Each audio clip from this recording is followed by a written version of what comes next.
APB राजखान्थियारि हान्जाया जाबाय दानथामनि सासे गोरलै गथ'। जों नुबाय 5 बोसोरखौ दिनै UPPL नो समखौ होबाय। दिनै सम होनायाव UPPL नो 5 बोसोर सम होनायाव दिनै बिथांमोना जोंनि एरियायाव जेबो खामानि मावफैयासै।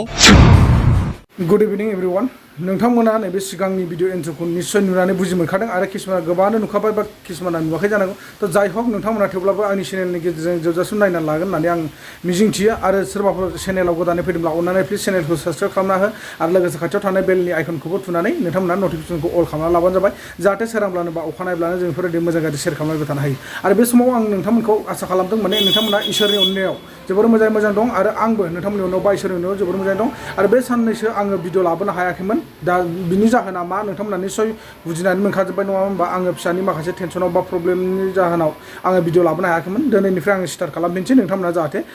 गोबाङानो मिजिंथिनानै दं जानांगौ ना। थ'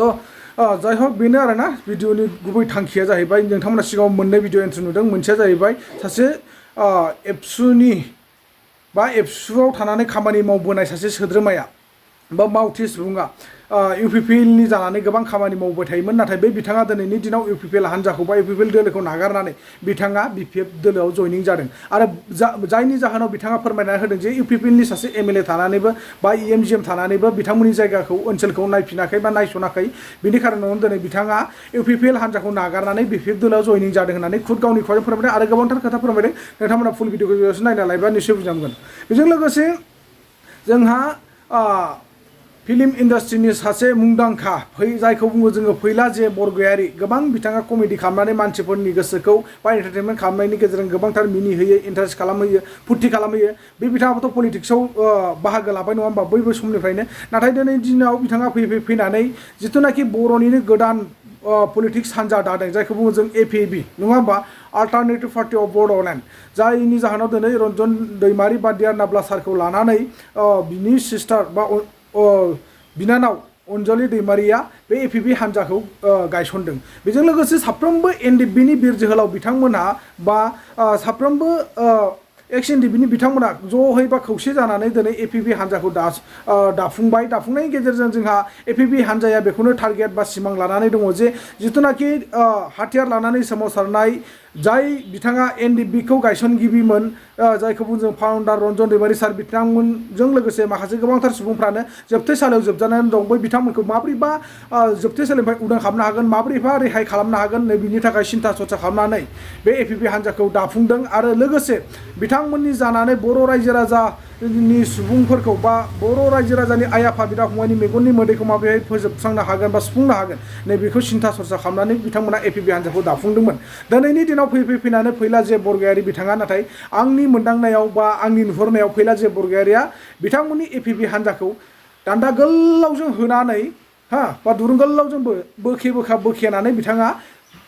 खदाल बोरायजों जावदों आरोना। दा नोंथांमोना मा सानो बेखौथ' आं बुजिया ना मोजांसो बुंदों आं हमदांनो हायाखैब्ला सरि बियो आङो नोंथांमोननिसिम बा आंनि चेनेलखौ गासिबो नायगिरि बिथांमोननिसिम। नाथाय आंनि मोनदांनायाव माने फैला जे बरगयारिया जावदोंसो आरोना। मानो होनना बुङोब्ला APB हान्जायालायनो मैया दाख्लैनि दानथामनि गथ' गोरलैसो बिथांमोना बिमानाव हासु लागोन खिट लागोन बेफोरबायदि बाथ्रा बुंदों। थारमाने रायजो राजाखौ हाद्रि बाला सारगोन APB हान्जाया रायजो राजानि मैगंखौ खाथेगोन बेफोरबायदि गोबांथार खोथा बुंदों। आरो जिथिया बिथांमोना 20-25 बोसोर जायो अब्लासो जों बिथांमोननि आथिंखौ बुफायनांसिगौ मानांसिगौ होननांगौ होननानै बुंनाय नैबे मोनसे बाथ्रा फैदों आरोखि। दा नोंथांमोना मानि खारनाव फैला जे बरगयारी बिथाङा बे बाथ्राखौ बुंदों नोंथांमोना फुल भिडिअखौ जोबजासिम नायना लादो आरो गोथौयै बुजिनानै लादो। बुजिनायनि उनाव नोंथांमोना सोरनि गोसोआव मा सानदों निश्चय कमेन्ट सेक्सनाव फोरमायहरनो दाबाव। अब्ला आं बेखिनियावनो बिदाय लाथ'बाय।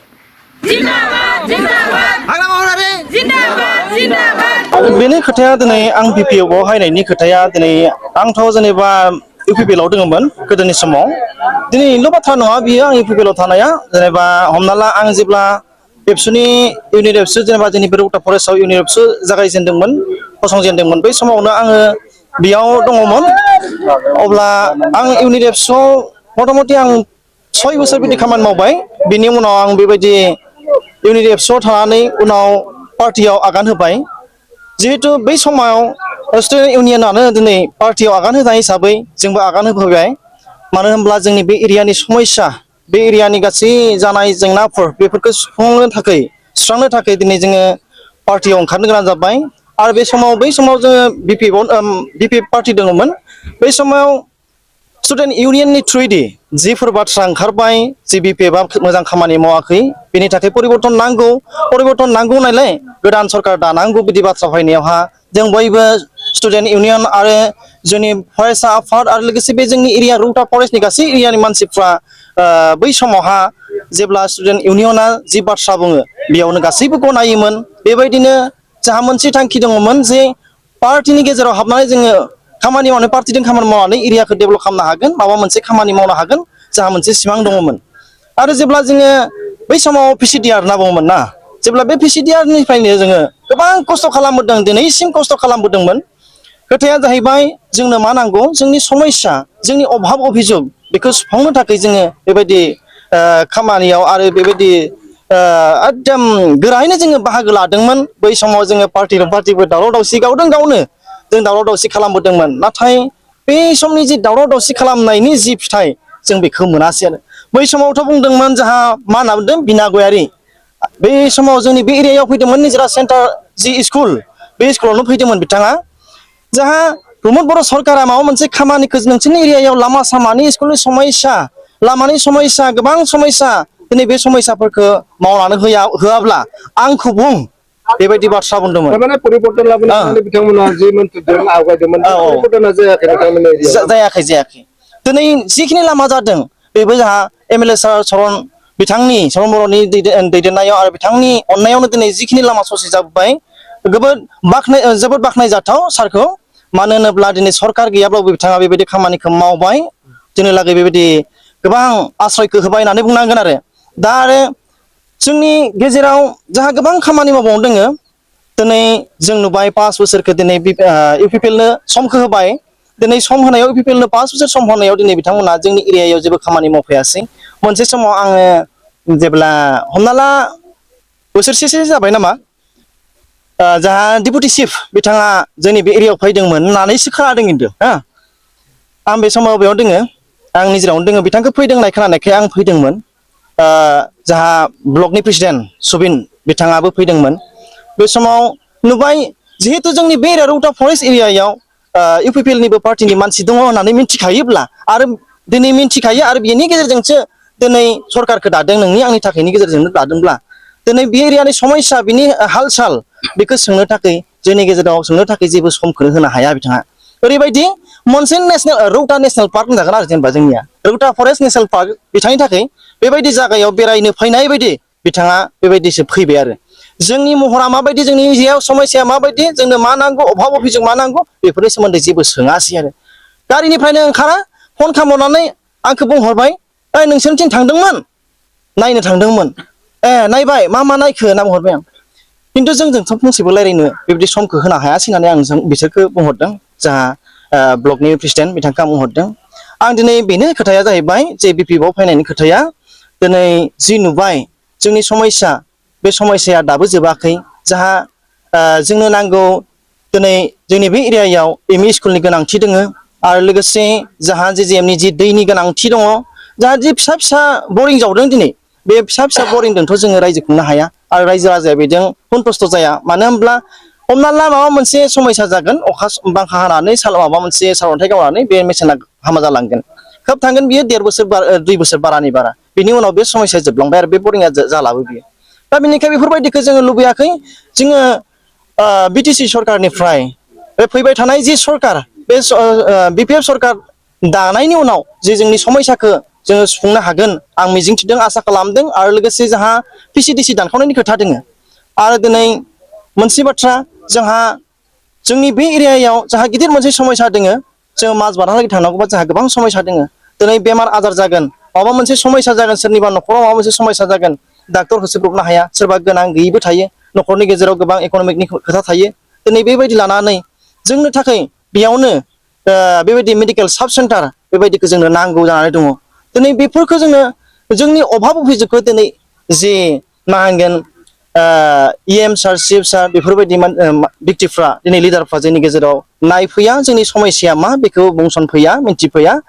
बार बार बुंबाय जोंनि एरियानि लामाफ्रा गाज्रि जोंनि समस्याफ्रा गाज्रि बेखौ लानानै जों गोबां बाथ्रा बुंबाय नाथाय खोनासंजाया जोंनि बाथ्राया नाथाय मोनसे दुखुनांथावना बाथ्रा दिनै जोंनि बे LP स्कुल दङ जोंहा गंसे बे एलपि स्कुलाव मथा-मथि जोंनि गथ'फ्रा 100नि आबाव 100+ दंहैयो दिनै बेबायदि गथ'फोर थानानैबो जोङो दिनै बेबायदि एमइ स्कुल खुलिनो हायाखै फसंथान बेबायदि खालामनो हायाखै मोनसे बाथ्राया मा जाहैखो दिनै बे एमइ स्कुल बारग'नानै सासे गथ'आ मानो खोबब्ला 9-10 बोसोरावनो बियो एमइ स्कुलाव थांनो गोनां जायो अब्ला बे गथ'आ साइकेल सालायनो हायो ना मा हायो दिनै बे समस्याखौ लानानै दिनै बे गथ'आ स्कुलाव थांनो हायाब्ला साननैसो थांबाय साननैसो उनावनो स्कुल गारबाय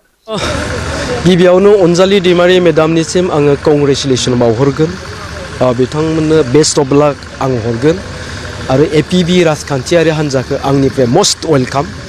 बरायनाय थाबाय दा बेखिनियावनो खिन्थु बिथांमोना बेसेबां गोहोम खोख्लैनो हागोन हाया बे बेलायाव बुंनो गोनांब्ला आं नैबेखौनो बुंगोन जे APB राजखान्थियारि हान्जाया जाबाय गोहोम खोख्लैनो हागोन हाया बे बेलायाव बुंनो गोनांब्ला आं नैबेखौनो बुंगोन जे APB राजखान्थियारि हान्जाया जाबाय दानथामनि सासे गोरलै गथ' दा गतिके बे गोरलै गथ'आ बिमानि आखायाव हासुलागोन खिथ्लागोन बिसिनायाव हासुलागोन खिथ्लागोन दा बेखौ लानानै खर' सानांगौ गैया बुंनांगौ गैया सोंखारिनांगौ गैया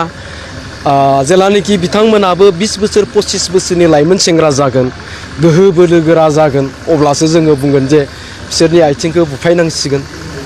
आखाइखौ बुख्रुबनांसिगोन होननानै खिन्थु दिनैनि दिनाव APB राजखान्थियारि हान्जाखौ